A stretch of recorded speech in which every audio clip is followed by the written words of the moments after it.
Pakistan has summoned the US ambassador over a tweet posted by Donald Trump on New Year's Day.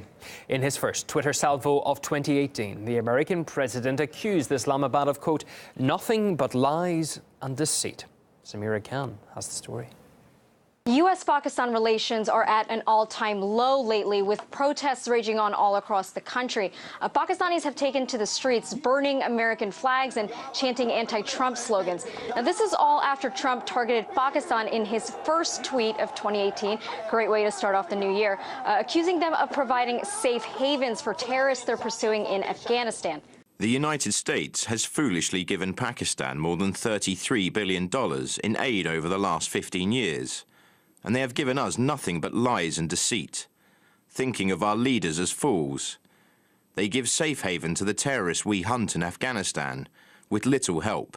No more. But this is nothing new. Trump seems to be repeating his earlier statements from back in August, when he slammed Pakistan for allegedly sheltering terrorists and threatened to reduce aid to the country if it does continue to harbor criminals and terrorists.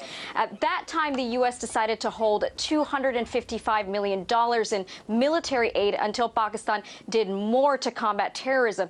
And this is a policy that the White House just recently announced will continue. Foreign Minister of Pakistan, Khwaja Asif, even chimed in, dismissing Trump's tweet as a political stunt, saying that the U.S. is trying to shift blame for its own failures in Afghanistan. He is again and again venting his frustrations on Pakistan over America's failures in Afghanistan, as they are trapped in a dead-end street. And this isn't even it from Islamabad's side. The Pakistani government held an emergency security meeting on Tuesday. And according to reports, there will also be a meeting in Parliament to craft a joint strategy over the issue. Now, both the U.S. and Pakistan have been embroiled in the war on terror since the very beginning, and they formed a strategic alliance to fight the Taliban and al-Qaeda, a fact that Trump seems to be ignoring. But sadly, U.S. policy in Afghanistan has appeared to fail time and time again. And it doesn't look like the U.S. has come up with a viable solution to the conflict. So maybe Trump should rethink stirring up trouble with a U.S. ally. Well, many Pakistanis themselves didn't appreciate Donald Trump's comments. It's actually quite demeaning and embarrassing to know as a Pakistani that the president of US has tweeted something that is quite contrary to what is actually happening. Pakistan, we as Pakistanis have spent millions of rupees, and we have sacrificed the lives of many soldiers for the war on terror. The war which actually impacted the whole world and wasn't just ours. We have contributed a lot, and at the end, if we get statements like this. The aid they have given us is nothing compared to our huge human losses. The time has come for us to be united. They can't do anything against us. These are just words. Trump is frustrated because of Afghanistan, and he directs his frustration at Pakistan. As a citizen, I would say the real problem is our rulers accepting US aid. We don't need their aid. Well, retired Lieutenant General of the Pakistani Army, Talat Massoud, thinks blaming Pakistan will not help the situation in Afghanistan. He is just trying to sort of express his frustrations. In fact, he's trying to place blame on Pakistan to sort of shift the blame on exactly what the American policy has failed to do. They think that by placing blame on Pakistan, they are going to solve the problem of Afghanistan.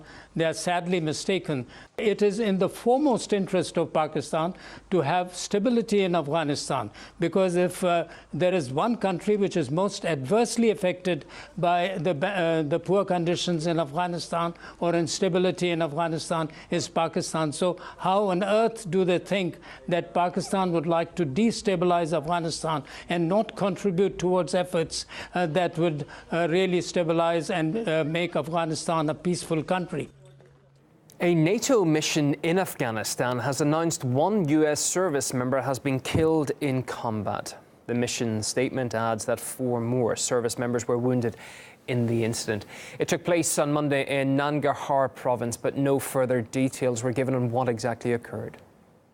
Earlier, a province spokesperson announced that NATO-led Afghan forces carried out air and ground operations, killing over 60 ISIL terrorists. He added that because the militants were hiding in local residence houses, civilians were also hit, with at least 1 killed and 13 more wounded.